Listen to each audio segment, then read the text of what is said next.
dikirim ke satu tempat.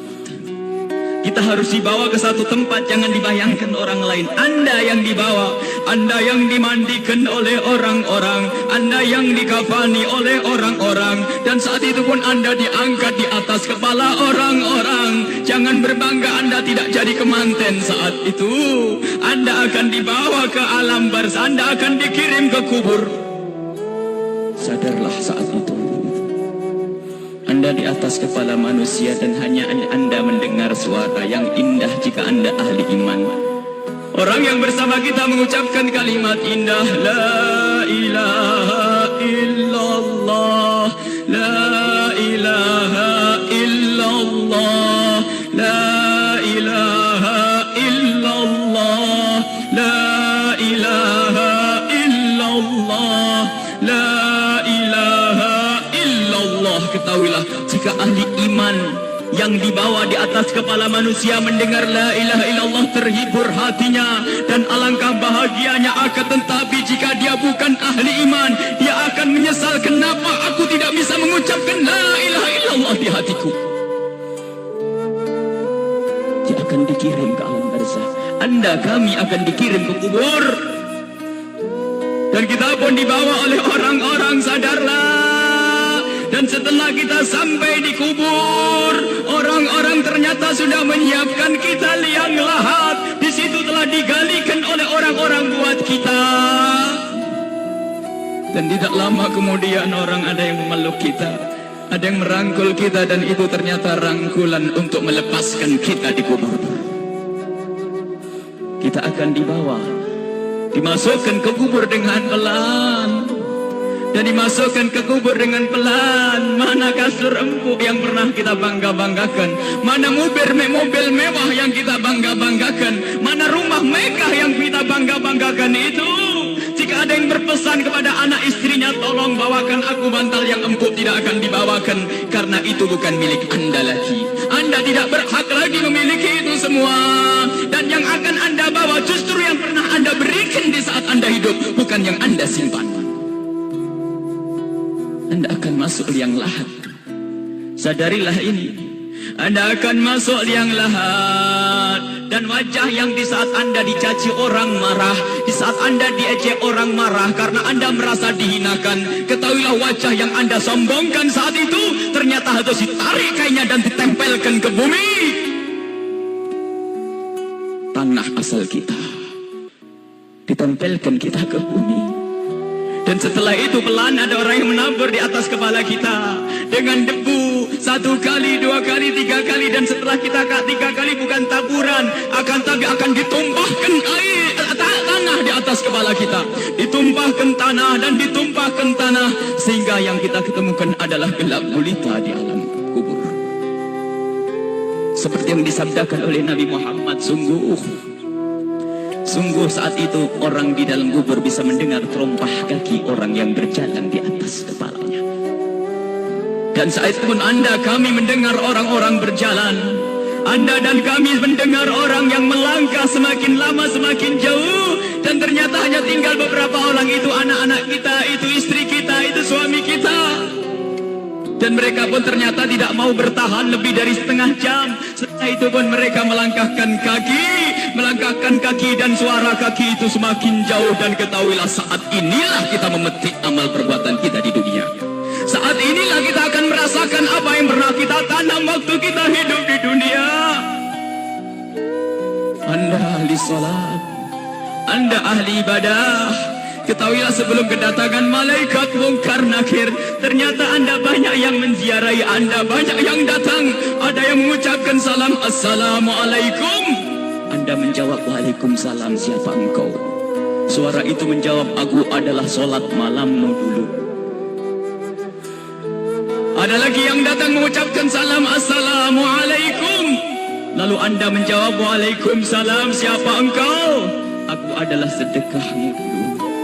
Assalamualaikum. Lalu Anda menjawab, Waalaikumsalam, siapa engkau?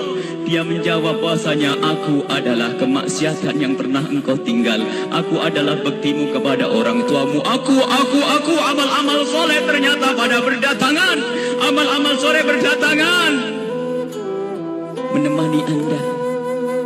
bersama Anda saat itu. Dan ketahuilah, Anda tidak akan gentar dan tidak akan takut di saat berhadapan dengan makhluk Allah yang bernama malaikat Munkar dan Nakir. Anda tidak takut lagi saat itu, karena Anda ditemani amal-amal baik. Maka di saat malaikat Munkar Nakir datang, Anda pun tidak bergetar, Anda pun tidak gentar, Anda tidak takut. Dan saat itu malaikat pun menampilkan sesuatu yang indah.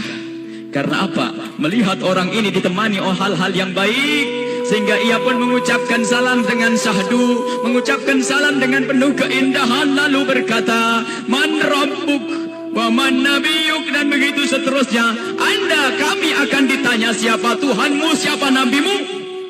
Karena di hati Anda ada iman, hati Anda ada cinta kepada Allah dan Rasulnya, di hati Anda ada cinta kepada ulama-ulama Allah. Maka sesungguhnya saat itu lidah Anda akan mengucap begitu mudah. Anda akan menjawab dan menjawab dan menjawab. Dan setelah selesai pertanyaan ini, dan inilah akhir daripada ujian kita dari alam dunia menuju alam barzah. Di alam barzah adalah alam perpindahan dari alam dunia ke alam akhirat nanti. Maka ini adalah alam akhir ujian, dan setelah itu kalau lulus mendapatkan surga, kalau tidak lulus dia mendapatkan siksa. Setelah malaikat bertanya dan lulus, Anda ditanya, dipanggil malaikat rahmat, malaikat pemberi nikmat. Wahai malaikat pemberi nikmat, ini adalah hamba yang soleh, bawalah ini ke surga dan beri nikmat sampai dibangkitkan nanti. Akan tapi sadarlah, di samping sana, di kubur yang satu sana, ada di samping kita ada kubur, di samping Anda ada kubur. Dan di saat orang ini dikubur dan ditinggal oleh keluarganya, ternyata saat itu telah berdatangan sesuatu yang sangat mengerikan, dengan suara yang sangat menyeramkan. Seseram-seram suara di dunia tidak pernah didengar seperti saat ini. Suara yang sangat mengerikan dan menyeramkan, ketahuilah. Lalu orang ini bertanya, siapa engkau? Suaramu sungguh mengerikan. Suara itu menjawab, aku adalah zina yang pernah engkau lakukan dulu. Suara lebih seram lagi, lalu orang ini bertanya, siapa engkau? Aku adalah tali persaudaraan yang pernah engkau putus dulu. Siapa engkau? Aku adalah salat yang pernah engkau tinggal. Siapa engkau? Aku adalah durhakaku kepada suamiku. Siapa engkau? Aku adalah tempelengan kepada istrimu. Siapa engkau? Aku adalah dusta, dan seterusnya dan seterusnya. Kalau orang ahli maksiat sungguh saat itu ditemani oleh amal-amal jeleknya, dan saat itu sudah takut dan takut dan takut sebelum kedatangan malaikat Munkar Nakir. Semoga Allah menjaga kita dari didatangi oleh amal-amal jelek. Akan tapi kita semua punya amal jelek. Ya Allah, ampuni dosa kami. Jangan sampai ini semua hadir di saat itu, ya Allah. Ya Allah. Kemudian malaikat Munkar Nakir datang. Bagaimana ya kalau ini kita? Malaikat Munkar Nakir datang dan bertanya. Rupanya orang yang sudah ketakutan ini melihat malaikat semakin takut, sehingga ditanya tidak bisa berucap sepatah kata pun, tidak bisa mengucapkan apa-apa. Dan saat itu malaikat memukul, menyiksanya. Dan ketahuilah, pukulan malaikat ini seperti yang disebutkan dalam satu hadis, jika dipukulkan ke dunia, maka dunia ini akan hancur dan isinya. Dipukulkan kepada kita kalau kita ahli maksiat, dipukulkan kepada siapapun yang ahli maksiat. Dan saat itu, setelah selesai diuji dan ditanya, maka malaikat ini berkata kepada malaikat penyiksa, wahai malaikat pemberi siksa, ini hamba Allah yang bermaksiat, siksalah dia hingga nanti dibangkitkan. Ini yang harus senantiasa kita hadirkan. Kenapa Rasulullah pernah memerintahkan, akthiru min dzikri hadhimil ladzat, sering banyaklah menyebut kematian, agar kita sadar bahwasanya kita juga akan mati, lalu mempersiapkan kematian ini. Al-kayyisu man dana nafsahu lima ba'dal maut. Orang cerdas itu yang mempersiapkan untuk kehidupan setelah mati. Seorang sahabat bertanya kepada Nabi Muhammad, ya Rasulullah, ayyun nasi akyas, orang apa yang paling cerdas ya Rasulullah? Dijawab, aktsaruhum lil mauti dzikra, yang paling sering menyebut kematian, yang paling sering mengingat kematian. Wa ahsanuhum lima ba'dahu istidada, yang paling banyak untuk mempersiapkan setelah kematian itu adalah orang-orang cerdas. Dan ketahuilah, siapapun yang selalu ingat kematian itu akan semakin indah tingkah lakunya. Jangan dianggap kalau ingat kematian orang ini akan cemberut. Jangan dianggap kalau orang kematian dia akan selalu muram. Tidak. Orang yang selalu keingat kematian akan semakin indah di dalam berinteraksi dengan sesama. Dia tahu bahasanya senyum kepada istri itu pahala, maka dia akan sering senyum. Dia tahu bahasanya menghargai suami adalah pahala, maka dia akan menghargai suami. Dia ngerti bahasanya tegur sapa, sopan santun, saling kasih dan cinta kepada tetangga itu menghadirkan pahala, maka dia akan bersopan santun dan bersaling kasih. Maka orang yang sering mengingat kematian itu akan menjadikan dia semakin baik di dalam kehidupan ini.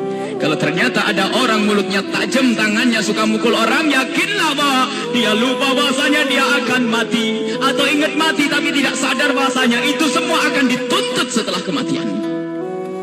Maka mari kita mengingat kematian agar hidup kita semakin indah di dunia ini. Semua yang kita lakukan di dunia ini akan kita petik buahnya di akhirat. Udhkuru aktiru min dzikri hadimil ladzat. Hadis yang diriwayatkan oleh Imam Tirmidzi dan Ibnu Hibban. Bahasanya, perbanyaklah engkau menyebut kematian. Bahkan banyak sekali Rasulullah memerintahkan satu amalan tujuannya agar mengingat kematian, termasuk ziarah kubur. Fa innaha tudzakirukumul maut, karena ziarah kubur itu mengingatkan orang-orang yang mengingatkan kita kepada kematian. Menyebut orang yang telah mendahului kita dalam iman, mengingatkan kita kepada kematian. Membaca manaqibnya orang-orang soleh, orang-orang soleh, itu juga mengantarkan kita agar ingat kematian. Bisakah kita menyusul kepada Imam Syekh Abdul Qadir Al-Jailani? Bisakah kita bisa menyusul Syekh Imam Al-Haddad? Bisakah kita menyusul Sayyidina Al-Faqih Al-Muqaddam dan seterusnya? Ingatlah kematian. Bahkan sampai di saat hendak tidur Rasulullah selalu mengingatkan, hendak tidur ingatlah mati. Hendak tidur ingatlah mati. Sehingga disunnahkan kalau orang hendak tidur menghadap ke kiblat sebisa mungkin, lalu meletakkan pipinya di atas telapak kanannya sebisa mungkin. Kalau tidak dibalik, yang penting menghadap kiblat. Dan saat itu jangan lupa untuk membaca zikir. Membaca subhanallah seperti yang diajarkan oleh Rasulullah kepada Sayyidat Fatimah Az-Zahra. Membaca subhanallah 33 kali, alhamdulillah 33 kali, Allahu Akbar 33 kali, dan membaca doa-doa yang lainnya hingga mata ini tertutup, tertidur dalam keadaan berzikir. Ketahuilah orang yang tertidur dalam keadaan berzikir, jika ia dibangunkan kembali oleh Allah sepanjang ia tidur, ia mendapatkan nilai pahala. Dan di saat tidak dibangunkan kembali, jika tidak dibangunkan kembali oleh Allah, maka ketahuilah saat itu dia mati dengan husnul khatimah. Husnul khatimah, mati dalam keadaan iman. Maka dari itu, ayo kalau hendak tidur persiapkan untuk mati. Karena kita tidak tahu bisa bangun kembali atau tidak kita di saat kita tidur. Apakah bakal dibangunkan lagi oleh Allah atau tidak? Sungguh orang tidur seperti orang mati. Digunjing orang tidak tahu, barangnya diambil tidak tahu, dan seterusnya. Dia adalah seperti kematian. Maka dari itu kalau hendak tidur persiapkan untuk mati. Jangan sampai kita lelap dalam tidur di saat kita lagi asik mendengar satu lagu, katanya lagu pengantar tidur.